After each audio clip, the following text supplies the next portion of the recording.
Hello, Susan Shine Carlin, shineonsoulcenter.com is my biz, and thanks so much for joining me. Today we're going to talk about spirit animals and how you find yours and what they do for you. So a little background, I've always loved Native American spirituality for some reason. It's just always resonated with me, and randomly, or it's never random, I got invited about 6 years ago to join a medicine wheel group. And I had never heard of a medicine wheel before, but I had recently lost my dad, and I was really, honestly overwhelmed with grief at that time. And so I knew one person in the group, the person who invited me to join a group of 6. And so we met every Wednesday, and it was just an amazing experience, but that's the background into my understanding of spirit animals. So the book that we used, and I'll just throw this out in case you guys are interested, hopefully you can read that, and I don't know what they're delivering right now on Amazon and what they're not, but I got mine on Amazon, and we would just study different animals, stones, we do art projects, and it might be really something lovely for y'all to try in a virtual group during this time. It was very amazing and led to so much positive spiritual growth, and honestly sort of started me, getting hit upside the head with some of the gifts that I had, pushed to the side and didn't really understand. It really started opening that up as well inside of me. But regardless, that was the beginning of my understanding of spirit animals, and you definitely don't need to read the book or do the group, but it really was a beautiful thing. And one individual in our group, his mom had raised him with Native American spirituality, so he tended to give more insight. But honestly, I don't think you need any experience. You could have the magic of the book take over the group the way that we did, with or without any kind of background in Native American spirituality, and the same goes for finding your spirit animal. All right, so each animal carries its own medicine, messages, and insights. And so another thing that's really cool that I picked up, let's see here if you can, is this medicine cards, and it's by the same, it's the same medicine wheel, and it comes with the book and then these really pretty cards, like just great vibes, high energy. Hopefully you guys can see those, just super cool. And there's 52 different animals. And so what I do in the morning is I pull a card, and I don't use this for my spiritual work. I haven't yet, I might. If somebody really wants it, I would. But I just pull a card for myself from the Native American Spirit Animals deck, and then from an angel card deck. And I ask it, I set I have either an intention or I ask for my guidance that day. And so it's fun, they can come through like that for you as well. You might enjoy that right now if they're delivering that too. Also, I found mine on Amazon. Okay, and then you can learn about the different messages that the animals carry, the medicine that they have.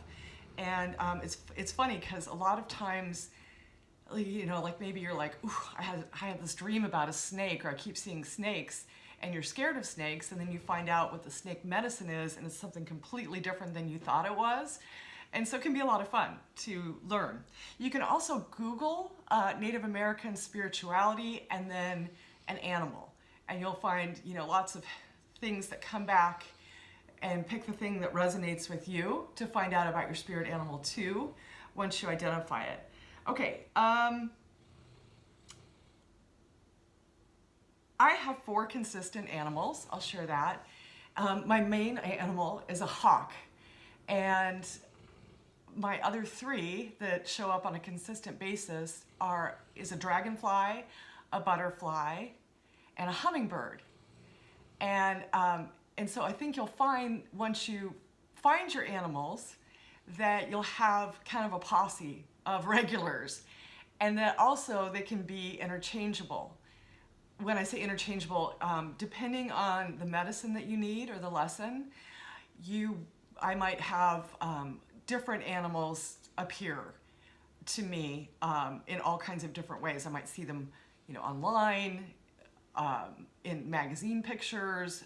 They just might pop up in front of my face, etc. And those animals are here as visitors to give me a particular kind of medicine based on what I need right then, if that makes sense. So here's how you know. I'll get to the good stuff. Here's how you know. It's really easy. You ask. You set an intention and you just ask. Who are my spirit animals? And then you watch what shows up around you. Like I was saying, it doesn't have to be physically in front of you, but often, outside my window, right now kind of distracting, often they will be physically in front of you.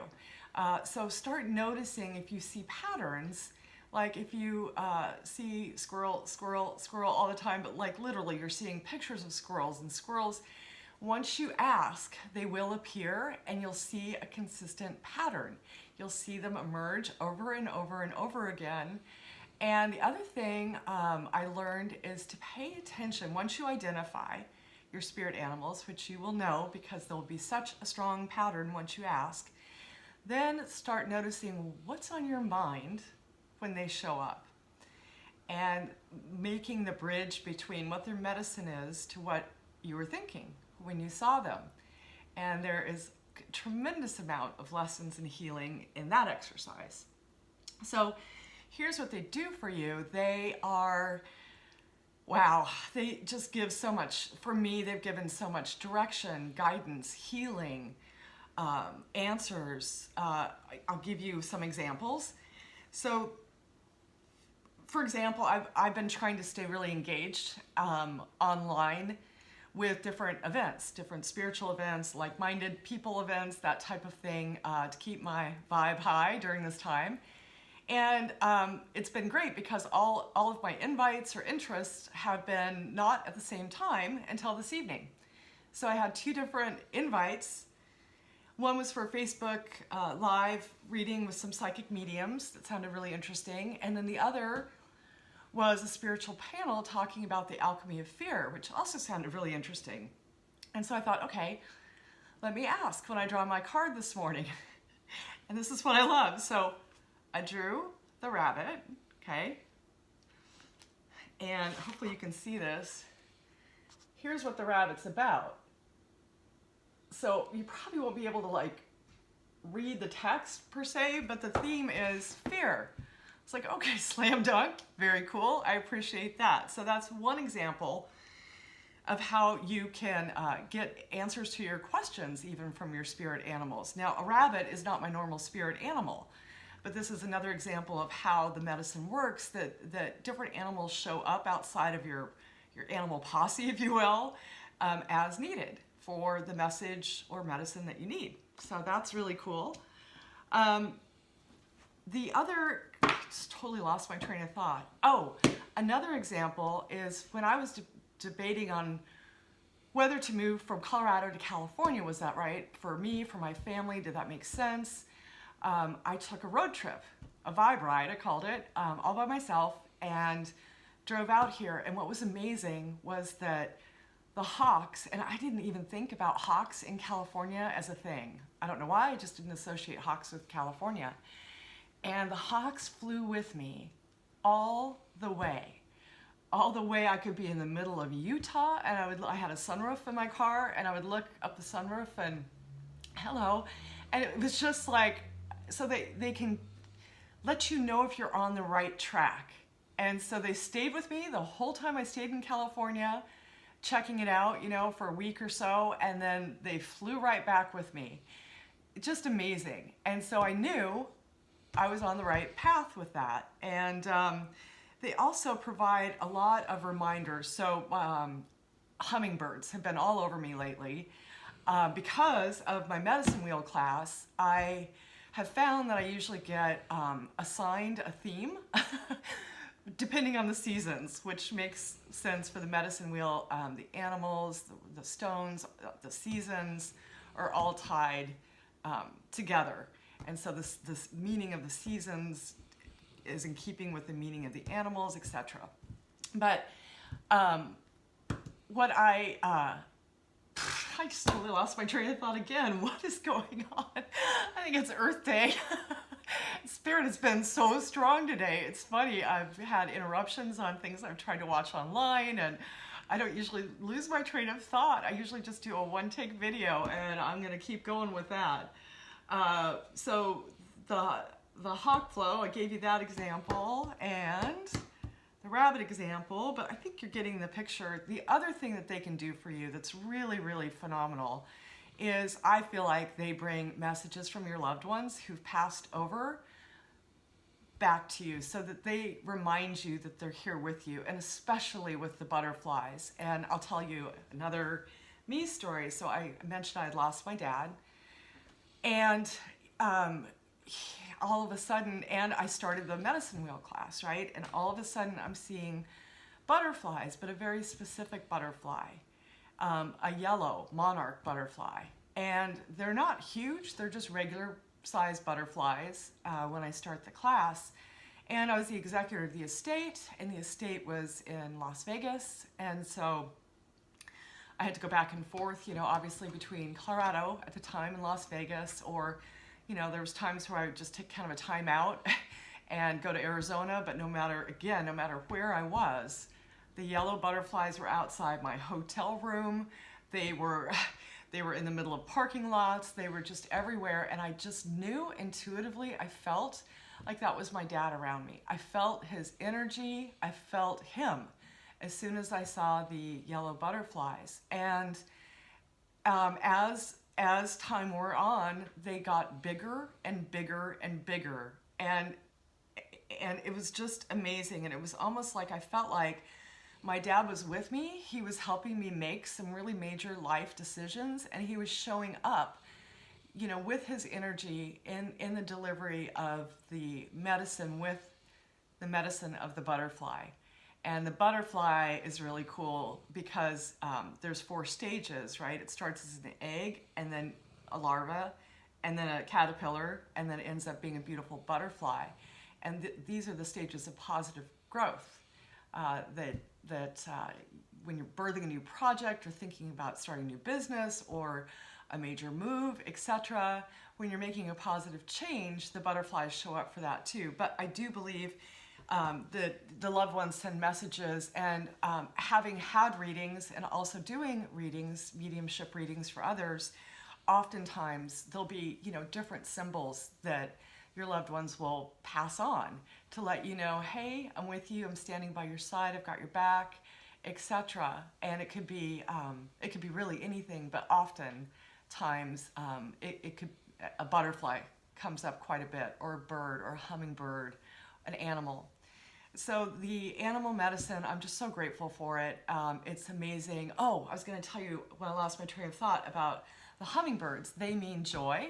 And with a season that I've been instructed to have right now, if you will, is a joy journey. And so right now, what this time, in these interesting times that we're having, has taught me is that I have given too much of my own happiness away, if that makes sense. And my message lately from Spirit has been, it's hard to even say out loud, but it's a growth process for me to put my happiness first, and that actually benefits everyone around me as well.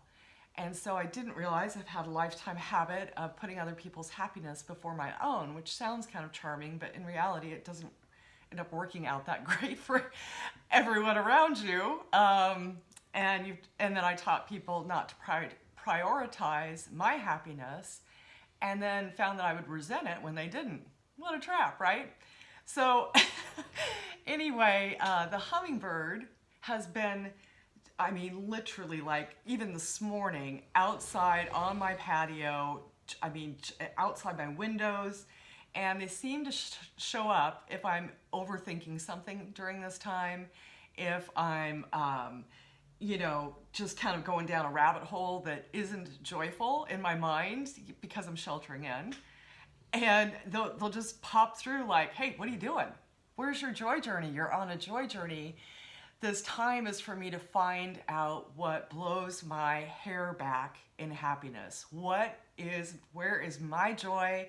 What do I love? What makes me happy? And so having that message from Spirit and then having the hummingbirds like almost knocking at my door, literally outside my windows, coming through my face, and it's just really cool. The other thing that I've learned is that, like, say I see the hummingbird and it's across the street, my neighbor's yard or next door. If I ask, are you for me? And I always, oh, this is so important. I always thank my spirit animals when they show up. I always thank them when I see them. And then I've started asking, are you for me? And I'll be darned if they don't fly right in front of my face and then go back to doing their thing, you know, in the flower patch or wherever they were. Just amazing. I just love it.